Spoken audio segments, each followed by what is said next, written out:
I'm sure you can relate to this. But what if we could make reading, working out, working on a business project, or studying for school as fun as scrolling on TikTok or watching YouTube? And I have figured out how we actually can. The habit loop was discovered and created by some guy way smarter than me, who figured out how we can actually make this a reality.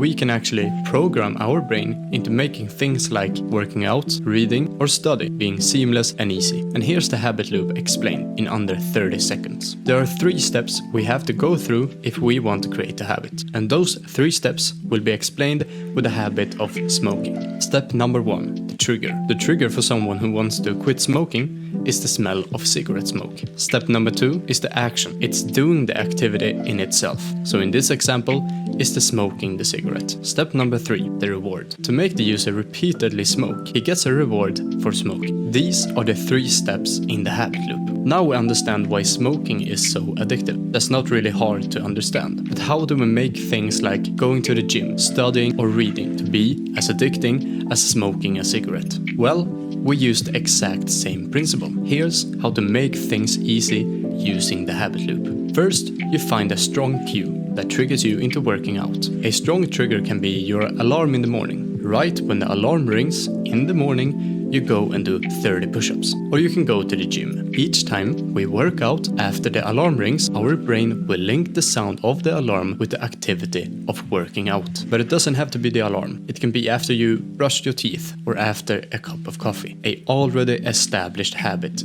that becomes the trigger. So step 2 is the behavior we want to start doing. So in this example, we already have chosen the behavior, which is working out. Step number 3, the reward. After you have done your 30 push-ups, or however your workout plan looks like, the last step is to reward yourself for working out. For example, you don't get to drink your morning coffee until you have done your workout. So first, we do this thing in the morning. We have the alarm as a trigger, and then right after you have done your workout, you reward yourself with a warm cup of coffee. Your brain will associate the coffee pleasure with working out, which will reinforce your behavior because there's a direct reward for doing your workout.